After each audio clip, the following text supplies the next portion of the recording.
Alrighty, guys, I'm Pissed off, man. all right. Take a look at this, guy. Y'all see, this is a new starter, right? Mopar. I only use Mopar starters. This is a Dodge Charger, guys. Here's why I'm pissed off.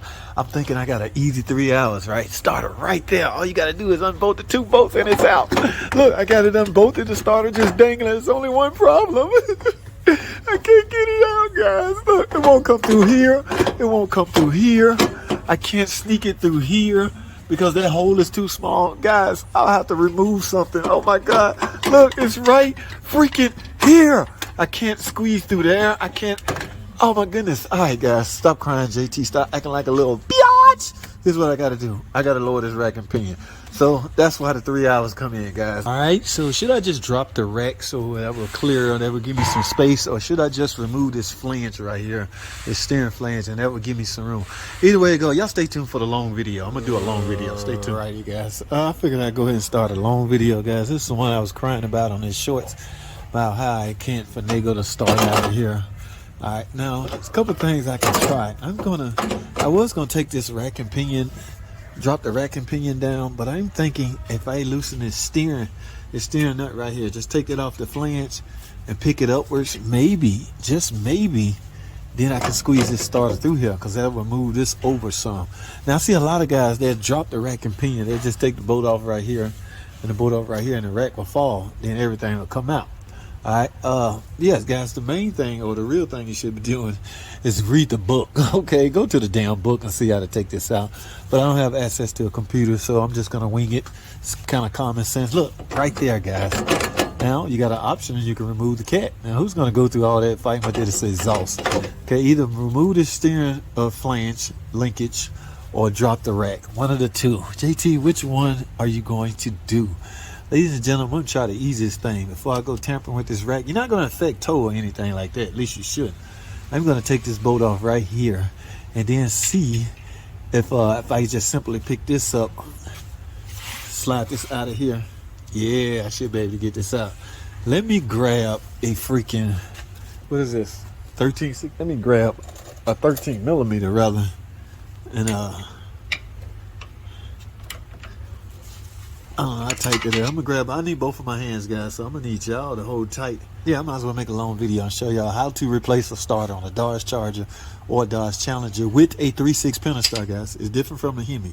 All right, this is a 3.6 Pentastar. All right, y'all hold tight. Let me grab some tools. Stay tuned. All right, guys, so here's the plan. Like I say, I'm gonna try that nut right there. I got it loose somewhat. I had to use my long 13 and go in this way. All right, so I got that bolt loose. So now I'm thinking, if I just pick up on that flange and move it out the way, as opposed to, again, we're trying to avoid from lowering the rack and pinion. All right, I'm thinking if yeah, what y'all think? That starter ought to come right out of there. Okay, yeah, let me grab something and tap that off.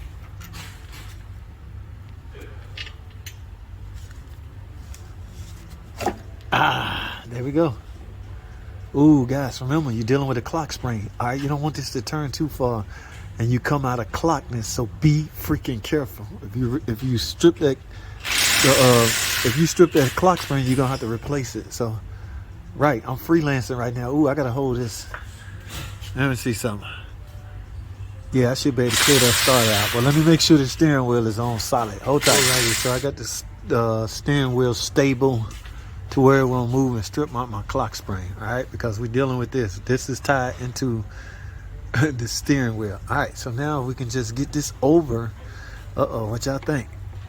Oh, buddy. Look at this, guys. Yeah, buddy. Come on, baby. Don't start this shit. Hold on. Come on, baby. Come on, baby. Get to the side. Hey. Hey. All right, guys. That wasn't too bad.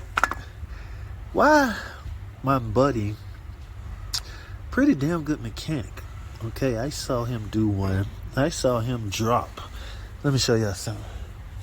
I saw him drop the rack and pinion. To each his own, guys. Everybody's different. Maybe he wanted to do it that way. You would think we all looking for the easiest way to do something. Remember, guys, we work on commission. I find myself having to explain this to some people. Guys, well, this is a book pay. All right, there's a manual we go by that says what something pays to get done. And this, let's use the starter for example. Just imagine the starter pays 3 hours to get it done. Hear me out, guys, because I know in the comment section, I can't believe you charged 3 hours and it only took you 1. Guys, it's to my advantage to get this out as quickly as possible and go on to something else. It's called making money.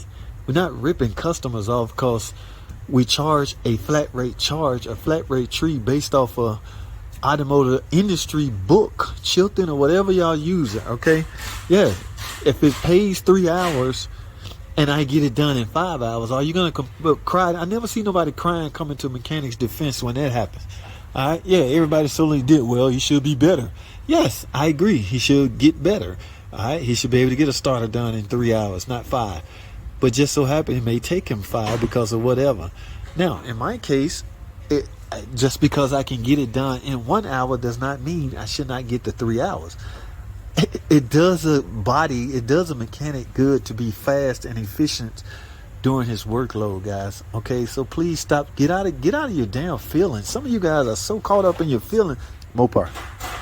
This is not Derman. Do Derman even sell starters? I don't know, but I know one thing. They starters are not better than this starter. Yeah. All right, let me stop playing because y'all take me serious and then start calling me a joke. All right, guys, I found the way to get the starter in. I'm gonna end this video. I'm not gonna. A starter is pretty straightforward. What was wrong with this starter?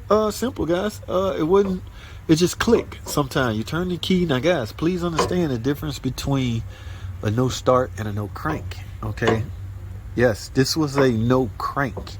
On the ticket, on the repair order, it said no start. That's because that's the only thing the customer can relate to. The customer don't know the difference between a no crank and a no start. All they know is their car won't come on. Their car won't turn on. All right, that's all they know. It's up to us as mechanics and the people that write this stuff up to dissect what the customer means, what it is the customer trying to say. You got to get it out of them, man. When you turn the key, what happened? It just clicks. Okay, is that a no crank or a no start? That's up to the mechanic to determine at that point. All right, now this one clicked, so the click was kind of a third click to the point where I came out here. Well, you can't see it. I came out here with my breaker bar to verify, make sure the engine wheel is not seized up. Yes, I put a nut and a bolt on the breaker, on the crank bolt to see if it turned. The engine turned, so I'm going to go with the solenoid. Guys, the problem is likely the solenoid, but you can't replace it by itself. Although there's 2 bolts right there, you think you can, but nobody replaced solenoid, so I had to get a complete starter. I'm gonna put this on. I tell you what, I fired the camera back up when I started. That's really no need to test drive this or nothing, but I'm going on a test drive. I'll tell you what, I'm gonna wrap this video up because I'm probably at the 8-minute mark by now, and it's starting to get noisy in here. So that's all I have, man. I just showed y'all how to do, or the easy way to get a starter replaced on a Dodge Charger and Dodge Challenger. What year is this? Damn, I don't know. I do know there's 140,000 miles on this car. Okay, I can't remember what year. Dang it, and that matters, guys. Yeah, because some of the older Chargers, you do have to drop the rack. I've done a few. Just on this one, you don't. But this is how you replace the starter. I ended up doing a long video. I attached that short to this. That's all. Why is that bolt right there loose? Oh, I think I loosened that. That's all I have, guys. I gotta go. Thanks for watching. Alrighty, guys. There it is. Y'all hear it running? Yeah, I had to do that because I forgot. I read the comments and some of you guys like, well, it would have been nice to hear it run. Here's the old starter, guys. Thing about starters, or the way starters work, guys, you got a heavy gauge wire going to this main terminal right here. All the magic happens on this wire right here. All right, that goes to the solenoid. All right, once 12 volts hit this solenoid, guys, this solenoid is designed to pull in a armature, pull this in to connect to the flywheel. Okay, if you turn your car and it just click, first thing I would do, guys, is check the connection at the battery, because that matters. That's supposed to be checked before you even come to this. All right, I did just that. You never saw a diagnostic video on this. Okay, this was designed to be a shorts video. I didn't know I was gonna run into these little problems, so I decided to make a long video. Yeah, but the first thing to check when you get any kind of no crank, any kind of electrical problems, the heart and soul of the electrical problem, in my opinion, is the battery. All right, start all your electrical problems at the battery. Verify that the connections at the battery is good. Verify that the battery itself is fully charged and working the right way. because without that, nothing else matters. You should not be doing charging system tests with a poor battery. You should not be doing starter system tests with a poor battery.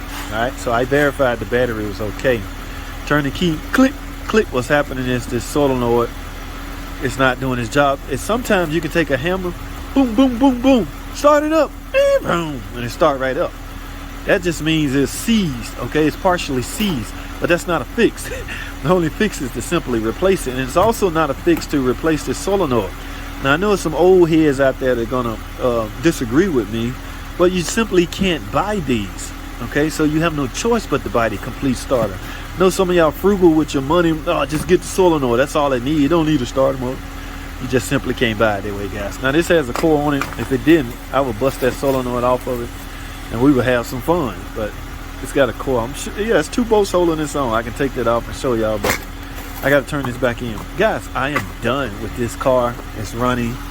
Let me check some more things over. Some things I couldn't check until it's running. All right. Now I can finish my 29-point inspection because now the car is running. See what I'm saying? All right. But as for this video and this topic, I'm done. Okay. That's all I have, man. Thanks for watching.